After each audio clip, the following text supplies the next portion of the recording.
Olá, amadinhos, sejam bem-vindos, né, a mais uma aula. Exatamente, só que essa aula aqui, amada, é para fazer a revisão geral de quê? Da unidade 2, é o momento da nossa avaliação. Então, nós selecionamos alguns, né, conteúdo para constar na prova, para cobrar de vocês, certo? Vamos começar agora pela aula 44.1, trabalhando a tipologia textual. Exatamente, a tipologia. Quais são os tipos de texto? Narrativo, descritivo, argumentativo, injuntivo, não é assim? Então, vamos lá então. Então, aqui, ó, nós temos aqui falando dessa questão do tipos, né? A sequência definida pela natureza linguística de sua composição. Como que ela vai ser composta, né? Narrar, vai ser uma narração, vai contar uma história que vai seguir uma sequência temporal, ou a descrição, o detalhamento, ou a dissertação que vai defender um ponto de vista, uma ideia. Dentro dessa questão da tipologia, aí vamos apresentando aqui, segundo Macucci, o quê? Os gêneros textuais. São os textos encontrados no nosso cotidiano e apresentam características sociocomunicativas, como carta, é um gênero textual, diário, agendas, e-mail, Facebook, WhatsApp, lista de compra, cardápio e entre outros. Daqui todos são considerados o quê? Gêneros textuais. E cada um vai apresentar uma característica da tipologia. Se está contando uma história, se está narrando um fato que pode ser real ou imaginário, você já sabe que vai ter essa questão, né? Narração, vai pertencer à tipologia narrativa. Então, aqui nós temos o seguinte: comunicar verbalmente por um texto é necessário compreender tanto as características estruturais, como ele é feito, né? Como as condições sociais, como ele funciona dentro da sociedade. Isso aqui é Bakhtin, certo? Pensamento de Bakhtin. Então, tipologia textual. Nós temos aqui, para vocês, ó, vários. A gente pode encontrar, pode pertencer ao gênero jornalístico, uma notícia, uma reportagem, tá certo? Essa questão pode aqui também, dentro, né? Se eu tenho aqui essa questão da revista, dentro da revista pode apresentar outros gêneros. Que gêneros são esses? Pode ter uma anedota, pode ter um cônico, uma crônica, certo? Então, tipologia, gente, é diferente de gênero, tá bom? Muito diferente, certo? Eu posso ter um conto. Se eu falo de conto, é gênero textual. Se eu for falar assim, ele faz parte de qual tipologia? Aí eu vou dizer que é da narrativa, tá? Da narração, certo? Mas ele pode apresentar outras características? Pode também. Aí você tem que perceber essa questão da predominância, né? O que está predominando? Então, tipologia textual, conjunto de traços linguísticos que formam a sequência coesiva lógica. Então, nós temos aqui o texto, o discurso, o tipo textual, o gênero textual e, aqui, você vai analisando. Nós temos aqui placa, né, que ele vai te orientando, é um gênero, certo? Nós temos também filme, série, também é um outro tipo de gênero. Saindo da questão da tipologia, falando agora da aula 48, né? Aula 48 falando da literatura. Aqui, literatura em Portugal. Aqui, conceito, contexto histórico, características, obras e autores. Então, no início, né? Início, 1580, o ano da morte de quê? De Luís de Camões, né? Escritor clássico da língua portuguesa. Esse período vigorou em Portugal até 1756, com o surgimento de um novo estilo.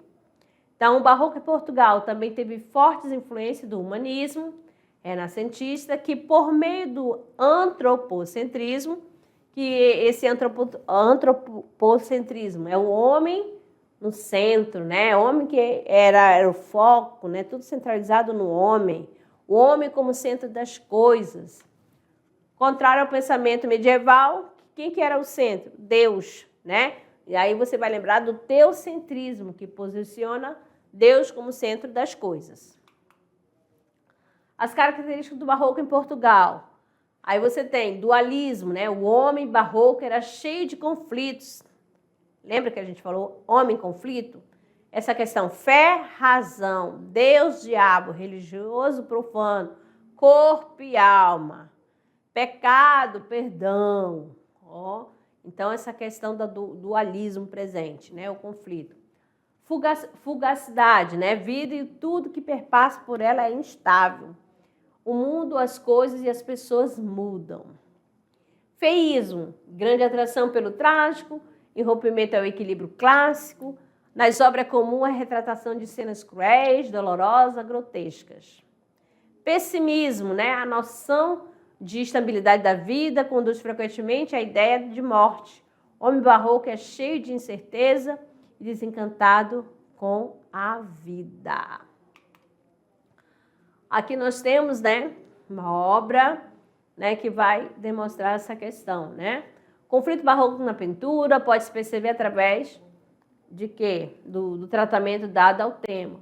Jogo de claro e escuro. Olha o fundo escuro, né? Mas aí, ó, tem aquela a luz, né, que destaca bem, né, a questão do claro, né, da roupa, dá para perceber, dá para essa questão do sofrimento pela feição também. Então, o jogo do claro e escuro, contraste das linhas que se opõe à brutalidade, à inocência, o humano e o divino. Saindo do barroco, vamos para os principais gêneros narrativos, né? Se fala narrativo, você vai lembrar dos elementos da narração. Exatamente, os elementos que faz parte da narração. Quais são os elementos da narrativa? Aí você vai lembrar do personagem, vai lembrar do espaço, vai lembrar do narrador, do tempo, do enredo, tá? Aí lembra da palavra pente. Né? Todo gênero narrativo, né, terão esses elementos. Refere-se ao texto que conta uma história. Então, todos aqui, a epopeia, ó, o romance, o conto, o que mais? Novela, a fábula. E você consegue identificar cada uma delas?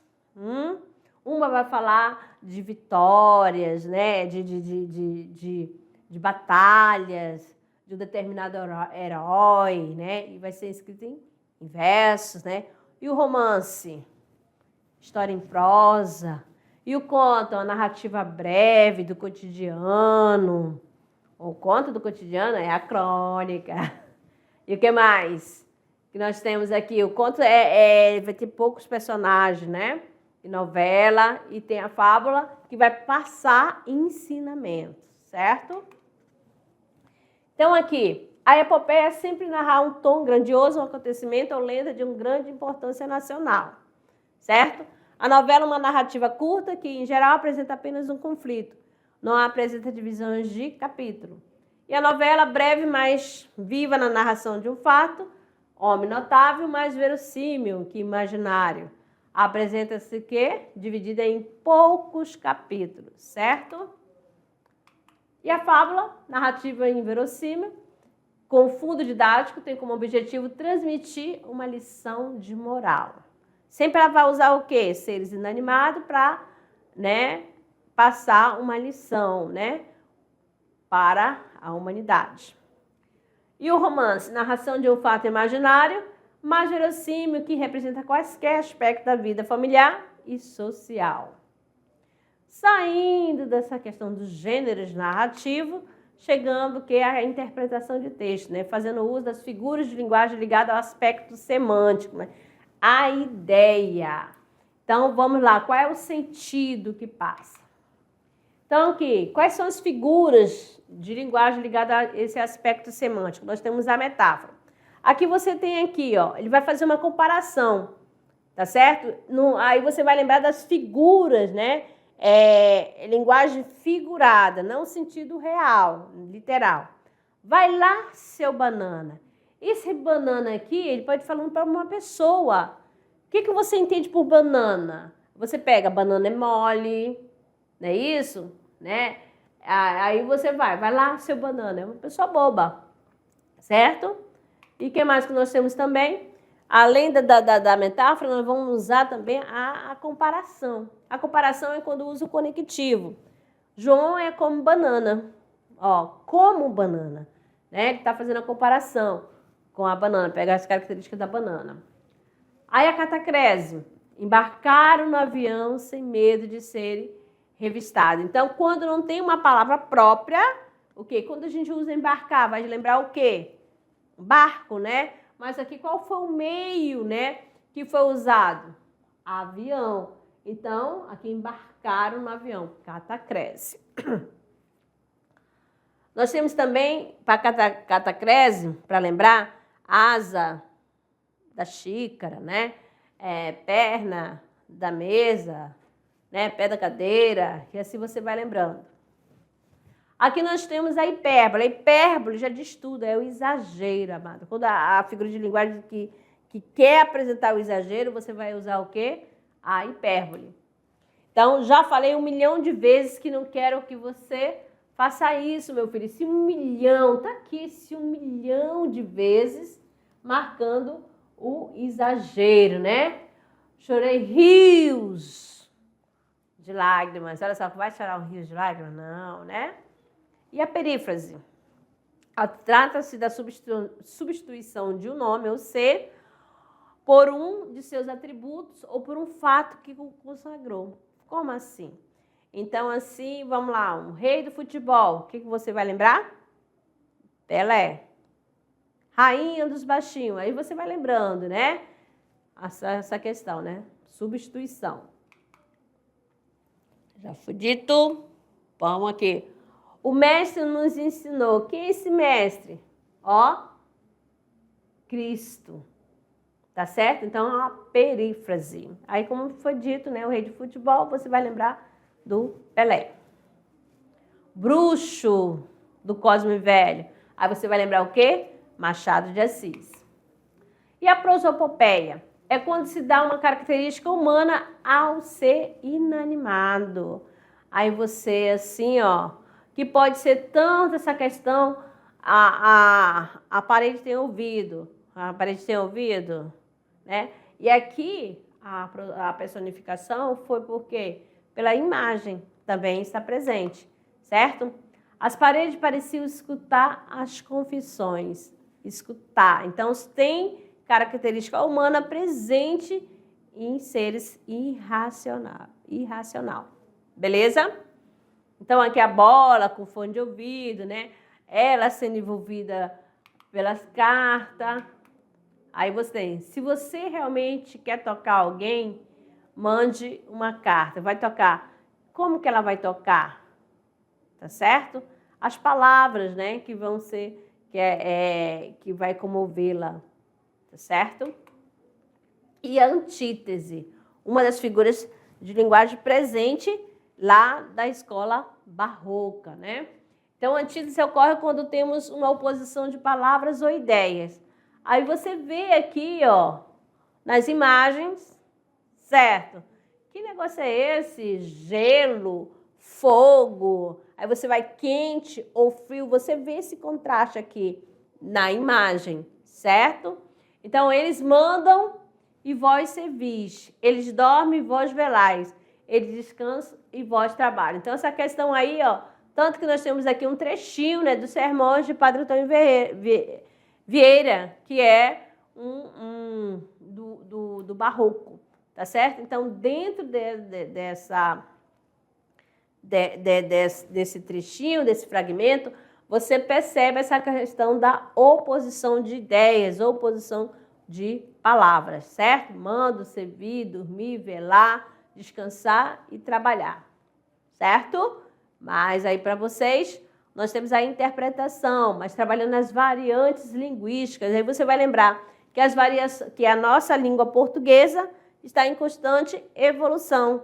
exatamente, vai sofrendo mudanças, né? Algumas palavras deixam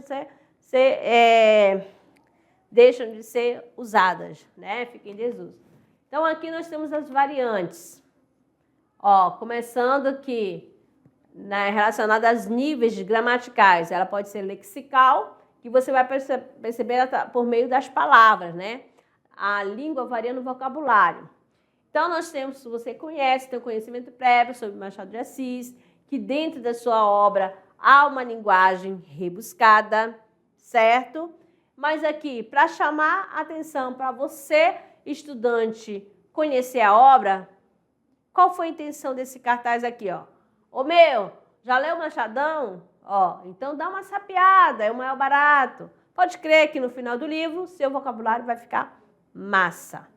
Então, ele já traz, né, uma linguagem mais informal. Certo? Utiliza a variante popular no nível do vocabulário. Aí você vai perceber, esse é o meu, Machadão, né? Pode crer, né? Vai ficar massa, certinho? E a morfológica, né? Aí você vai perceber essa questão da variante culta e a variante popular. Então, nós temos aqui na variante culta, o moço era sem vergonha. Então, morfológica aqui, ó. Aqui, fez uso do quê? Ele está caracterizando o moço, né? A escrita é sem vergonha mesmo, essa palavra. E na variante popular, o que é que ele faz? O moço era sem vergonha. Por que ele colocou sem vergonha? Ó, querendo fazer a concordância com a palavra moço, que é masculina. Outra, na variante culta, nós temos assim, que luxo, é nobilíssimo. E aí, na variante popular, que luxo é super nobre, com essa mesma ideia. Variante culta, ela é macérrima, né? Quer dizer que ela é bem magra. Mas o que a gente ouve falar? Ela é magríssima, tá? Na variante popular. Agora, no nível sintático, essa questão da concordância, né? Da regência também, ó. Chegaram as férias, graças a Deus, ó. Você vê que tem a concordância, certo? Aí, na variante popular, chegou as férias, graças a Deus, tá bom? Que vai variando no nível sintático. E no nível fonético, nós temos a variante culta, ó, questão do som, né? Do jeito que vai ser pronunciado. O ônibus passou, ok. Na variante popular, o ônibus passou. Então, você já percebe essa questão na hora da fala, né? Da fonética. Há tanto que a gente já utilizou aqui para vocês, né? A palavra bicicleta, né? Bicicleta, aí alguém pode falar assim, bicicleta, certo? Ah, mas vai dizer que tá errado? Não, tá bom? Porque aí você pode cometer o quê? O preconceito linguístico, certinho? Então, amados, uma excelente avaliação. Ficamos por aqui, tá? Uma boa prova.